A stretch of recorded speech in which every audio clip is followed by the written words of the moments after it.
Enjoy the film. You want butter on your popcorn? The theater will be ready in a second.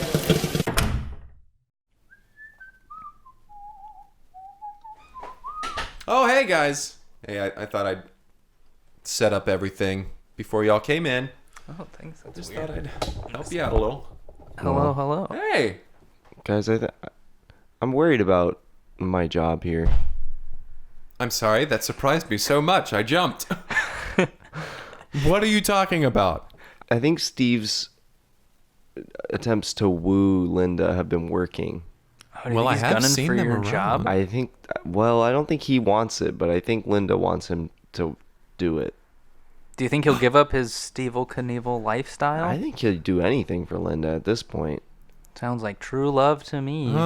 He would do anything for Linda. But will he do that? Only time will tell. God, I hope he's not manager again. I things have been running so smoothly, and Steve, as our advertisement person, has been working really well. Yeah, he's been doing more jumps around the city. Yeah, Throwing he jumped himself over off of stuff. He jumped over Rodolfo's, Mm. and then he took Linda to dinner there. He drove a truck through the Butter Shack. Yeah, right through the Butter Shack. I think he just had a grudge against the Butter Shack for Seriously, some reason. why would he have a grudge against the Butter Shack? I don't know. I have a little grudge Are you against them for okay? having the unsalted butter shake, but That's an ungodly creation. right. So I wasn't that heartbroken. I have been craving a butter shake though since. I haven't had one in a long time, but as soon as I could, I didn't have instant access to one. Yeah, You always want what you once can't it was have. taken Exactly. away. Yeah, you suddenly crave it. Yeah. Yeah, but him driving a truck through the Butter Shack got us even more customers here at the theater. Yeah, because they were like, well, we can't get butter there, so we have to go to the theater to get our butter. Mm-hmm. Uh-huh. We have been selling butterballs. Have you been selling butter? I didn't tell you to That's do not that. an official menu item. Who told you to sell butter I've balls? been selling I'm the concession stand. butterballs. Just out of the person. box office? Yeah, just handing Yeah, people. box office butterballs. We have butter. No, we do not. We have No, buttermilk. we do not. You do. You are selling butterballs, unlicensed butterballs. Yeah, well, Unrefrigerated I don't. butter balls? Yeah, they don't hold their shape as They're well real as soft. I'd like. Yeah. They're pretty soft, but You give hey, people I have a- sensitive How teeth. how A big are handful they? of soft butter? Yeah, they're about the size of a baseball. You're doing that with your hands. Do you think of baseball? That's like the size of like a globe. Yeah, that's more like basketball size. Well, I mean, okay, I'm no sportsman. All right, it's the one with the Now you're making Court. a football shape. and it's got pins. Can you go get one? Can you run And- down to the? yeah. I want to see one of these. Yeah, here, hold on. I'll be right back. Cool.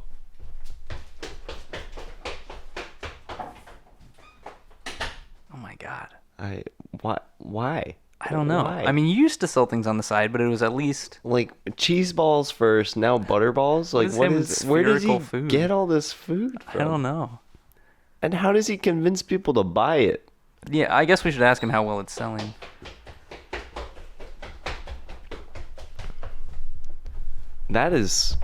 That's a lot bigger than I was expecting. Yeah, and that's actually. not. this I is- wouldn't call that a ball. this That's not is- really round. This is one.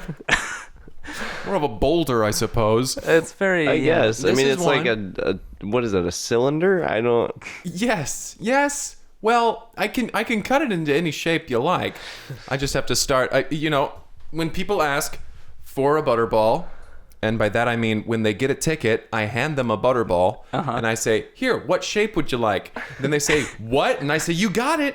And I start up my chainsaw, like right now. Oh my god. Is what it sounds like to me. And then I shave off a piece Wow, look at it. Why are you making the sound at the same time? because I like it. And then I hand it to him and I say, here's your butterball. And then people say, this isn't even a ball. And then I say, get the frick out of here. I have more customers and you don't get to tell me. So you cut butter with a chainsaw. Hell What is yeah. the form that it arrives in that you're cutting pieces off of? It arrives in the shape of an elephant. You're ordering like custom sculptures? Butter elephants, yeah, from Wisconsin. What is it? And you're just giving them away for You're free. losing so much money. I'm selling them. You're selling tickets and you're handing people butter balls. Yeah, that they didn't ask for. Right. Are you still taking financial classes from Henry? I can't imagine there's time for that right now. Well, I mean, I am taking he gives them to me on cassette tapes, and I listen to them. Sure. Just the abridged versions. Yeah. The latest one that I listened to just said fiscal. That's good advice, though. Yeah. I mean, I've taken that to heart. Good. Honestly. Good. Yeah. Are you still selling bedazzled shirts? Oh yeah. That business is still up and running? Oh, it's still up and running, and it is running smoothly, like a Rolls Royce. Just focus on that. Focus butter on what? The balls butter? idea. No. Oh. The bedazzled shirts I liked more than the Yeah, by comparison. the butter balls. Well, I mean, Well, you mean what? sorry, I kind of spaced out there for a second. I think I've been eating too much butter. Don't eat your own product. Well, golly. Well, if I'm not supposed to eat my own product, then how does this shirt make sense? I eat my own butter. There you go. And the back. Ask me about it. There you go. That's pretty good advertising, Greg. Yeah. And let me I tell would you, ask you what the hell that shirt means. Would you buy a shirt? No. For how much would you buy a shirt? Nothing. So, like, you'd get 2 of them, though. I- How about 2 butter? 2 butter? Or not 2 butter? This is my question. not too butter. Not 2 butter. Always not 2 butter. Wow. So you're trying to capitalize on the uptick At least in sell traffic it at the theater. off but- of the theater property. Yeah, maybe do that. Don't But do it I'm at work. rarely off the property now. Well, that's true.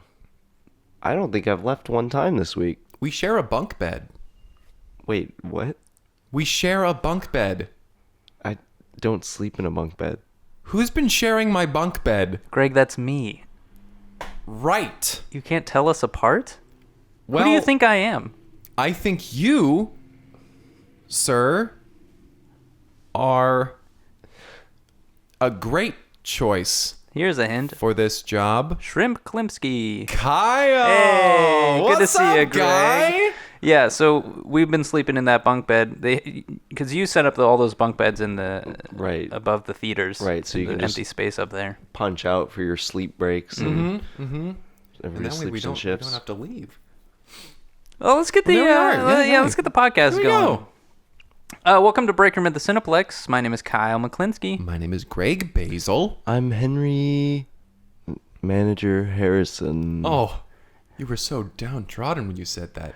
Did you see his shoulders? Yeah. They slumped. Yeah, we did find time to watch a film this week, and I mean, you were in and out though. I think you weren't falling asleep, but your focus was.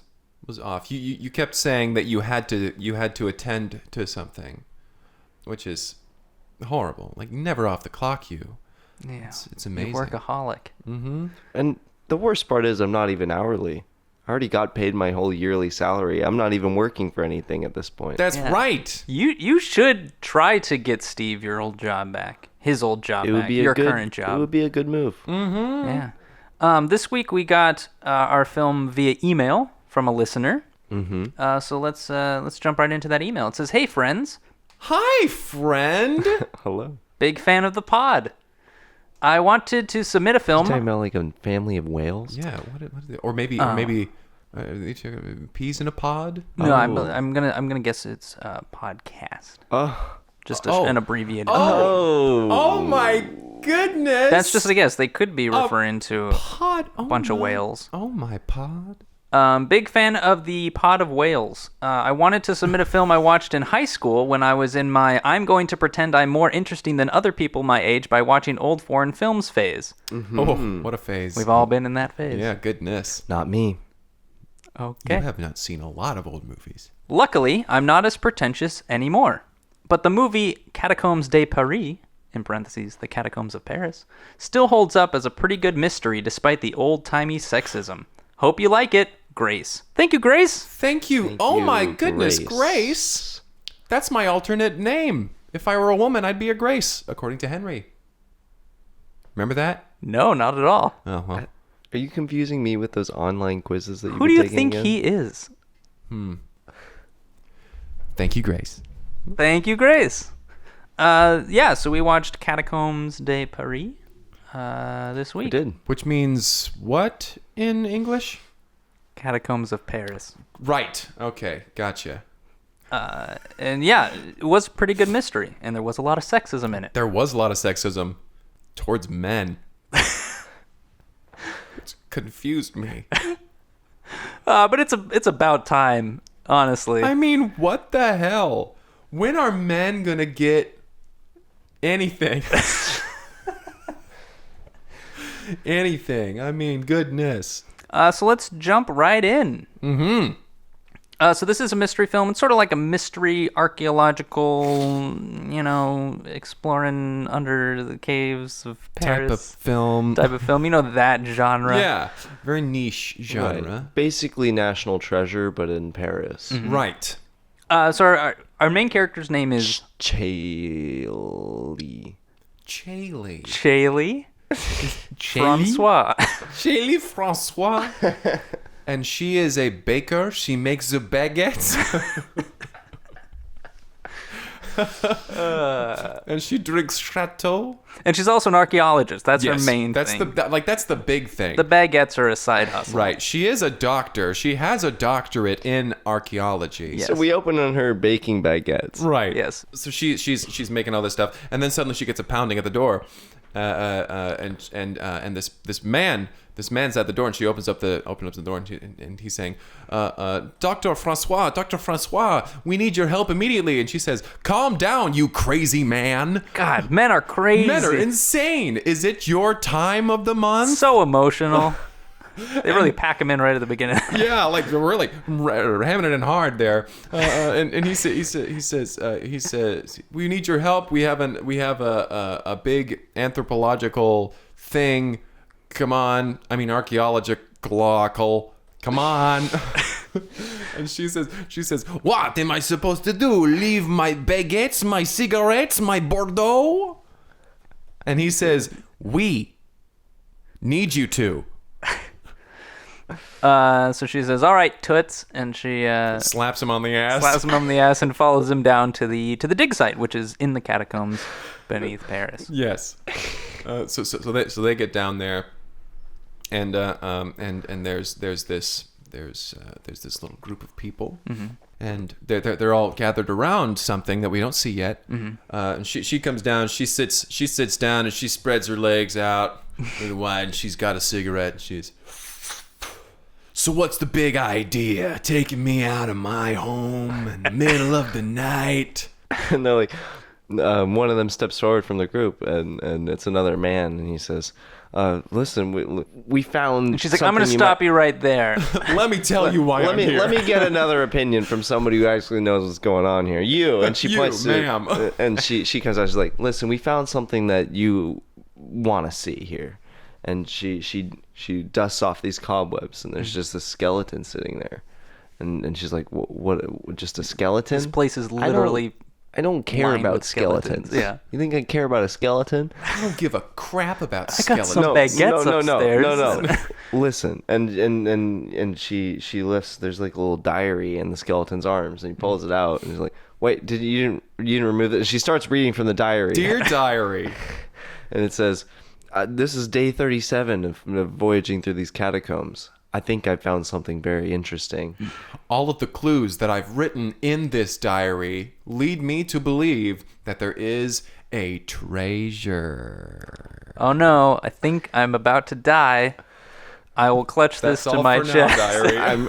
I'm starving, and it looks like I'm not going to be able to find my way out. I'm going to eat the pages of this diary to try to survive. Wait, I think I see a staircase. Oh. And that's how it That's it. That's how that's it all. ends. There's a big blood splat on the page. And then the woman reaches down into where the skeleton's belly would have been, and there's a bunch of crumpled up papers, and so she unfolds Which is them. totally fine. Like, this is a skeleton completely decomposed. The pages. Paper's still there. The She's papers like, that she "These ate Strong to try paper, to... French paper. It's a maze through the catacombs of Paris. And Dr. Francois, she says, well, I'm gonna lead this expedition, seeing as I have a doctorate in archaeology, and everybody else there is like, well, yeah, that's why we brought you here. Did you not understand? Like, we're all police officers, and that lady over there, she's an archaeologist, but not as good. Not as good. She doesn't have her doctorate, and it goes over, and there's Michelle, and Michelle's like, I don't have my doctorate yet. Hi, I'm Michelle. And so then they go off. Yeah, Michelle and Chaley Francois. They head off into the catacombs, accompanied by one of the officers who has a flashlight. Mm-hmm. And so they're kind of going through, and they're following the map as best they can. It's old. Yeah, it's old, and it's a little hard to read, but they're making turns and stuff. And at one point the officer is like, do you think we should stop and ask for directions? Ha! Typical man. But also, I don't know who they would ask for directions. They're in the catacombs. They're in the middle of the catacombs, and that's what Michelle says. Michelle's like, he's so crazy. He's so baby crazy. That he's feels like his biological clock is ticking. Yeah. Doesn't know where he is. Probably scared out of his mind. All right, legs. Why don't you just hang back? And the officer says, well, okay, you're the women. All right. You're the women. I hope someday times will change, but right now. I just gotta take it. Yeah. So they take his flashlight, and they take his gun too. Yeah. They say this is too dangerous. Hang out with these skeletons. Yeah. Go over here. And they go off, and they're following the clues, and they get to another room. Mm-hmm. Another room with a big, huge wall, and this wall has all of these dials on them. All these dials. And they're like, well, we need to figure out these clues. And let's check the notebook to see if there's any information. Check the notebook, and I myself as the viewer, I was wondering how accurate is this? Like, I can suspend my disbelief pretty far, but do you expect me to believe that there are a bunch of empty tunnels underneath Paris? Oh, the catacombs are the things you don't. Where through dead people might be stored. Those are real. Sewers. I thought you were talking about a room with dials on the wall and like a No, I get mystery. that. I've seen one of those. Like, that's not an issue for me. But you expect me to believe. Yeah, they're real. Under Paris. They're a real thing. I don't know. You can go visit them. So they start fiddling with these dials. Yeah. And a sliding door opens up. Mm-hmm. And they're like, well, we didn't even have to do anything special. All right. I guess it was mostly done by the previous person. It was just one button. All right. And so they walk into the sliding door, and it opens up into this giant observatory looking thing. Yeah. Where there's a big telescope that pokes up ceiling. Mm-hmm. through the core of the earth.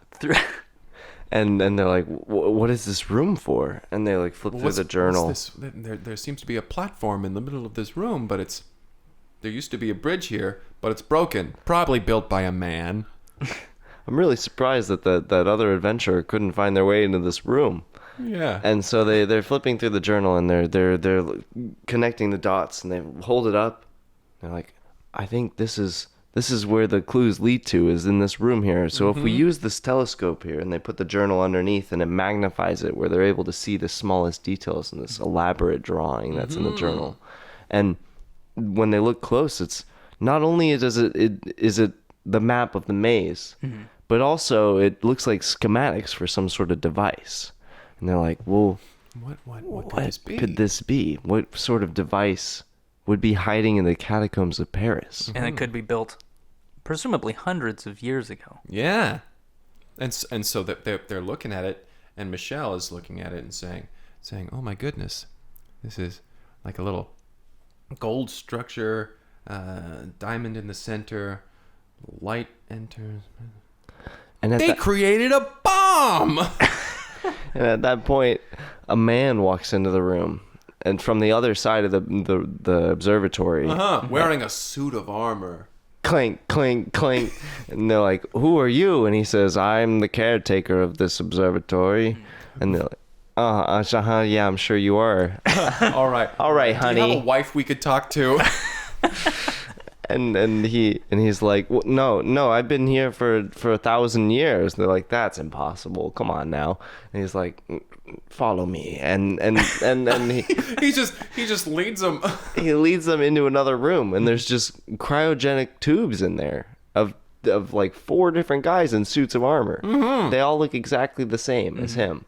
And they're like, okay, who made what this? Is where's this? where's the on? lady who made this? Yeah. And he's like, no, this was my invention. And they're like, okay, sure. Well, prove it then. And Yeah. We're gonna need you. We're gonna need you to prove this to us. All right. This Build is a one. Bit crazy. Build one right now. And so he starts frantically building, like yeah, he's just like running finds around. some gold, finds a diamond, whatever the things were that was All the things that I said. And he builds like a little miniature one. Right. And he's like, this is how it operates. And he takes a little small piece of paper with the schematics on it. And it's super small.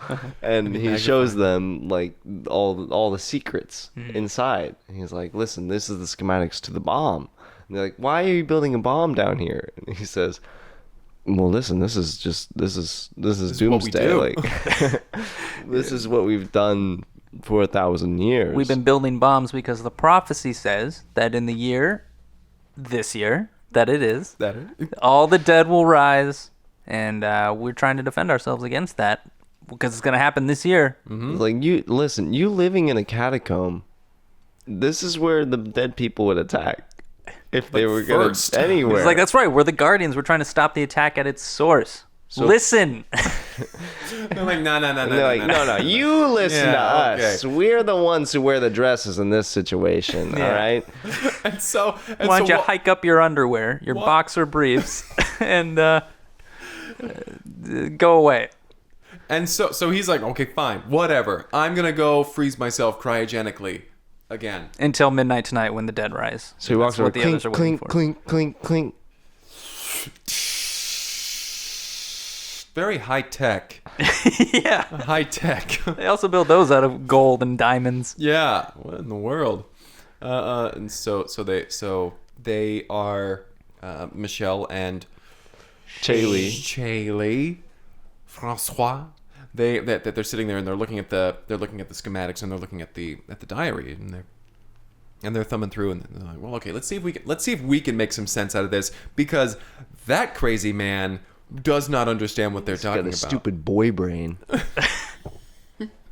And so they're looking through, and they're like, there's a prophecy in here that at midnight tonight, in this year that it is now, the dead will rise in the catacombs. This year? That's the year that this year is. They basically come to the same conclusion they've already been told, but they believe it now because they came to it. Because they came to the conclusion. Yeah. They're like, well, now we need to be the defenders of Paris. Yeah. You think we're going to trust this? These chumps ain't going to do anything. They're cryogenically frozen. So they're like, we need to prepare for an attack. They're like, well, what does the prophecy say? That the dead will be defeated by bombs. I'm glad this prophecy is super straightforward and really pretty specific. Cut and dry here, yeah. It had the date that this was going to happen. Yeah. Down to the minute. I mean, what's not to believe here? All right, except that there are catacombs underneath Paris. I don't know, but so they start to make these. They start to make these bombs, and they're setting them up in strategic areas. Mm-hmm. Like they're like we can tell by the structure over here that if we blow that up, then it would collapse on something. I don't know over here. I don't know. Man, I am not a strategic person. They are clearly smart. Joan person who wrote this, it was one smart cookie. She really had it figured out. Yeah. Mm-hmm. And so they start like setting up the barricades and kind of setting up where the bombs should explode to destroy the entire catacombs. Sure. And once they're done, they head up back to the top of the street. And they start warning people. They're like, listen, might be an earthquake later today. We're going to blow up Paris. And I heard, what? Quoi? We're blowing up Paris. So they evacuate the city. They evacuate the city. Yeah. Yeah. Paris is cleared out because they're going to trust these women. They have degrees in archaeology. Mm-hmm. They're women. One of them has a doctorate. They are both women. Mm-hmm. They talk to the prime minister, and she's totally on board with it. Oh yeah. Yeah. Do whatever you have Whatever. to. You gotta blow up Paris. You gotta blow it up. You know. Here's my seal, if we still use those. And you tell everyone that the prime minister says, hell yeah. So they take the seal with them, the big, yeah, right, and they carry it back down to the catacombs. And they're showing it to people. They're showing it to people before they get to the catacombs. They're showing it to people, and This is the like, prime minister's seal. This is the prime minister's seal. Oh my goodness. We'll leave immediately. Wow, Arfus! I didn't even know he was still alive. And so they get back down to the catacombs. And they're like, all right, this is where we make our stand. It's gonna happen in like 5 minutes, according to the diary. And so they sit down. And they kind of just start playing. They start playing cards, and Chaley's looking at the journal just like for last minute things, like, or maybe there's just like one little vital piece of information we're missing. And she closes the book, and a puff of dust flies out. She's like, "This wasn't written by Joan. This is written by Jean. That's a man's name. What the hell? We can't trust this prophecy. Take all the bombs down," and they start dismantling all the bombs. everything. And at that point, the cryogenic chambers start opening up, and these the four first suited guy armor gets out. men. Yeah, the 4 suited armor men, and then one of them, like all 4 of them, they're like, "What the hell are you doing? We need to get these bombs back We got up." like and, 30 seconds before the dead rise. They're like, no, it's okay. We found out that this was written by an idiot man, so we're okay with this. We're okay with taking things down. They were obviously wrong. The numbers were off, maybe. And then one of the armored men brings up their mask, and it's a woman in this armor, and this armored woman is like, "No, this is for real. My name is Jean." Wait, then whose journal is this? Because we found it on a dead person. And she's like, "Oh, I just hid it there for safekeeping." You didn't Placed think in the he arms ate of a those skeleton. pages and they didn't decompose, right? No, I just stuck them in there. Yeah. What you? It's a fun little mystery for you. You're welcome." And at that moment, a rumbling starts in the caves. And suddenly the dead start to rise. Skulls are popping off the walls. And we cut to the police officer who they left. He's just still standing there in the dark, He's just standing there defenseless. as all of these skeletons start to rise up, and they attack him. We don't see him die, but I'm pretty sure he dies. Yeah, It's he an died. off-screen death. Yeah. Just screaming. And they can hear the screaming. And they're like, They're "Oh like, my goodness." We gotta get the bombs back up. And Yeah. so they start rushing around, but it's too late. Uh-huh. The dead flood the room. They're climbing on the walls. They're crashing through the walls. They're bursting through the walls. And all of a sudden, one of them just smashes right through the wall. Out of nowhere. And so they're all in the room, and then just from all angles, these dead people are coming through the walls, and Smashing the walls. No, smashing the cryogenic chambers and the armored folk. They pull out their swords and they're like, "This is where we take our stand. This is what we've been planning for however long we've been doing this." And so they charge in and they start fighting off the skeletons. And they're the 3 women at this point. We have Jean, Chaley, And Michelle. Because And the other guys in suit of armor, they run away screaming. They are scared like a bunch of little boys. And so they're like, "Well, we need to figure out a plan right now. Let's put our superior women minds to work. Obviously, we can outsmart dead people. I mean, they're freaking dead if they were so smart. And look at those pelvic bones. They're probably men." Yeah. And they do. I mean, to their credit, they come up with an amazing plan.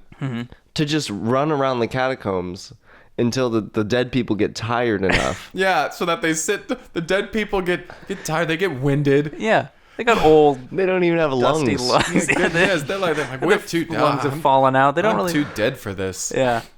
I'm dead tired. And then when they sit down for a break, they come up and they smash him in the head. Yeah. Straightforward I mean, hey, there you plan. go. Ingenious. They end up rescuing one of the other guys in armor, and they're like, classic Daniel in distress. You know, like, we gotta save this guy. Daniel. It's a boy's name. Yeah. So they outsmart the dead people. They outrun the dead people and outsmart the dead people. Mm-hmm. And they never have to activate the bombs. Nope. And Paris remains intact. Paris remains intact. They're hailed as heroines. They are. That they are. And they come back up onto the street, and it's completely evacuated at this point. They're just kind of reminiscing on their heroinism. Mm-hmm. And one of the officers comes over as they're reminiscing, and he is like, the Prime Minister would like to speak to you. If you get in the car over here, I can take you to them. And they're like, we'll get in the car, but you're not driving. And they... and they all drive off to. They all head off, and they meet the Prime Minister. They return the seal. Mm-hmm. Right. Yeah, they had defended the seal the whole time. Yeah, you got to defend the Prime Minister's seal. Yeah. Did we not explain that Chaley had on her back like a Bjorn, like a baby backpack with the seal in it? Yeah, I don't The think entire we mentioned time. that. Yeah, Did we not say that? I don't think we did. No. It's adorable. Yeah, they're all awarded medals. Mm-hmm. And Shaylee heads back to her apartment, enters, and is like, ding, her baguettes are done. She's like just in time. Just in time. Cut to credits. And that was Catacombs de Paris. Catacombes de Paris. Which was... The Catacombs French of Paris. Of Paris, right. Yeah. Right. A real thing. Well, all right. Fun stuff there. Fun little mystery. Yeah. What was the mystery again? Well, the notebook seemed was- to imply there was treasure, but it turns out it was didn't decompose. it was just- because they were The just a treasure. The prophecy. treasure was. the walls burst in. yeah, the dead rose up instead and of the treasure. The scaredy cat. Well, I guess their Yeah, equipment so was that- made out of gold and diamonds, Also right? So that- maybe that's that was the mysterious. treasure. And the, Oh, It maybe was they just used the in treasure use. to. The treasure was in use. well, know. all right. Yeah, there all it right. is. It had enough mystery to it to be considered a mystery. I was confused. Every film's a mystery if you're Greg Basil. Gregory Q. Basil. Well, who sent that one in? Q. The That Q was from stands for Grace. question. Grace. Thank you again, Grace. Thank you so Thank much. you, Grace. Don't look at me. I'm not Grace. Oh, What do you think I am? Thank you, No, Grace. that's not Grace either. No. 8 out of 10. I'll give it a 6. I'll give it a 9.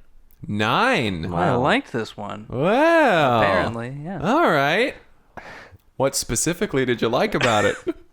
I liked that it was a mystery. The casual sexism. The casual, yeah. Casual. It's about time men had our time. To be sexisted. Yeah, something for us guys. Yeah. It was nice. Just the boys. Just for the boys. Let's hear it for the boys. Shall we give the boys a hand? Let's give the boys a hand.